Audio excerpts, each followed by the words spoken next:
লামডিং সমষ্টি এখন পিছপৰা গাঁও আৰু যে পিছপৰা অঞ্চলত নাই কোনো উন্নয়ন বৰ্তমানলৈকে কোনো উন্নয়ন হোৱা নাই। এই মুহূৰ্তত মই উপস্থিত আছোঁ লামডিং সমষ্টিৰ এখন পিছপৰা গাঁও বৃহত্তৰ লালমাটি অঞ্চলত আৰু এই লালমাটি অঞ্চলৰ এইসকল ৰাইজে বৰ্তমানলৈকে কোনো উন্নয়নৰ দেখা নাই। বৰ্তমানলৈকে তেওঁলোকে বঞ্চিত হৈ আছে। খোৱা পানীকে ধৰি বিজুলী কোনো ধৰণৰ উন্নয়ন হোৱা নাই। আমি গাঁওবাসীৰ পৰা জানাৰ চেষ্টা কৰিম। আপোনালোকৰ অঞ্চলটোৰ নামটো কি? বৰতলা। আচ্ছা, বৰতলা এইটো লামডিং সমষ্টিৰ আণ্ডাৰ পৰে। কি সমস্যা হৈছে আপোনালোকৰ ইয়াত? কি সমস্যা আছে? আমাৰ ইয়াত একোৱেই নাই, জানুৱাৰ নিচিনাই থাকি আছোঁ। মানে কেনেধৰণে কি সমস্যা? ৰাস্তা ঘাট, ৰাস্তাও নাই, পানীও নাই, একো নাই। পানীৰ ব্যৱস্থা আছে নে নাই? নাই নাই, খোৱা পানীৰ ব্যৱস্থা নাই।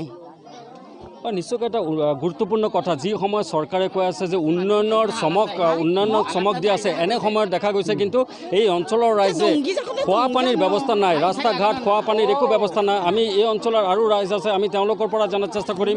কি ক'ব আপোনালোকৰ অঞ্চলত কি সমস্যা হৈ আছে? চাওক, আপোনাৰ এইটো ৰাস্তা নাই, আমাৰ খোৱাও নাই আৰু বিজুলী বাতি নাই আৰু এইফালে শৌচালয় নাই। আপোনালোকে ঘৰে ঘৰে এতিয়া চেকিং কৰি চাওক। আৰু যিটো প্ৰধানমন্ত্ৰী আৱাস যোজনা দিব লিষ্টটো আহিছে, এতিয়া দিব কি নাই চৰকাৰে।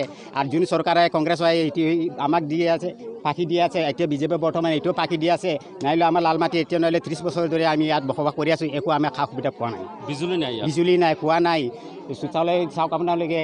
100টা পৰিয়ালৰ ভিতৰত কিজানি 2টাকৈ আছে, আৰু 100টা পৰিয়ালৰ ভিতৰত যদি 2টাহে ৰিংকোৱা আছে। আমাৰ ইয়াত খোৱা পানীৰ কাৰণে বহুত মানে অৱস্থা বেয়া।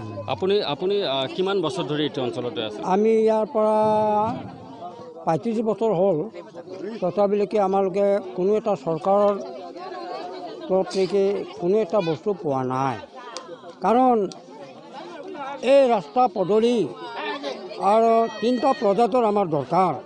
3টা প্ৰজাৰ ৰিংকোৱা, ৰাস্তা আৰু বিজুলী বাতি, এইবিলাক আমাক প্ৰয়োজনীয় বস্তু হয়। গতিকে আমাৰ অকলৰ কাৰণে নহয়, আমি জনসাধাৰণৰ কাৰণে এতিয়াও মই কান্দি আছোঁ।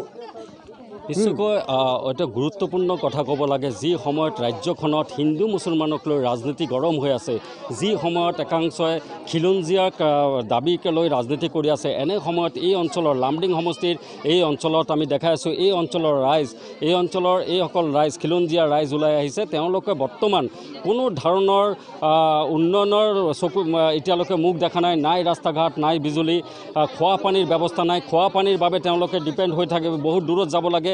আপোনালোকে খোৱা পানীৰ বাবে কিমান দূৰত যাব লাগে? মিনিমাম 1 কিলোমিটাৰ এনেকৈ যাব লাগে। মানে ইয়াৰ পৰা এইটো গাঁৱৰ পৰা এতিয়া আপোনালোকে চাই আছোঁ আৰু না চবে গোটেই ৰাইজবিলাক তো ইমান দূৰত যাব লাগে। কেতিয়াবা বেমাৰ মাইকীবিলাক যাব লাগে, ইমান দূৰত পানী বুকি আনিব লাগে। সেইটো কাৰণে বহুত অসুবিধা হয়। নিৰ্বাচনৰ পূৰ্বত বিভিন্ন দলৰ ৰাজনৈতিক নেতা আহি ইয়াতে প্ৰতিশ্ৰুতি দিয়ে নেকি? আহে ইয়াতে, হ'লেও মানে সিহঁতে ফাঁকি দি কিনি গুচি যায় আকৌ না। সিহঁতে কয় কি ভোট দিয়া টাইমত সিহঁতে আহিব চব পলিটিচিয়ানবিলাক, তাৰ পাছতে আমি এইটো সুবিধা দিম সেইটো সুবিধা দিম কৈ কিনি সিহঁতে বিলকুল মানে সিহঁতে একো মানে ৰেছপনচিবিলিটি যিটো সিহঁতে ল'ব লাগে সেইটো সিহঁতে নলয়। পূৰ্বতো কংগ্ৰেছ চৰকাৰ এনেকুৱা প্ৰতিশ্ৰুতি দিছিল। হয়। বৰ্তমান বিজেপি চৰকাৰে কৰা নাই কৰা। নিশ্চয়কৈ কি কংগ্ৰেছ চৰকাৰ, পূৰ্বতে কংগ্ৰেছ চৰকাৰ, বৰ্তমান বিজেপি চৰকাৰ, সকলো ৰাজনৈতিক দল নিৰ্বাচনৰ পূৰ্বত এই অঞ্চলত আহি কিন্তু প্ৰতিশ্ৰুতি দিয়ে। কিন্তু প্ৰতিশ্ৰুতি কেৱল প্ৰতিশ্ৰুতি হৈ যায়। এই অঞ্চলৰ লামডিং সমষ্টিৰ এই অঞ্চলৰ বৰ্তমানলৈকে কিন্তু কোনো ধৰণৰ উন্নয়ন হোৱা নাই। ভৱিষ্যতত চৰকাৰে এই অঞ্চলৰ উন্নয়নৰ কাৰণে কি ব্যৱস্থা ল'ব, ইয়া হ'ব লক্ষণীয়।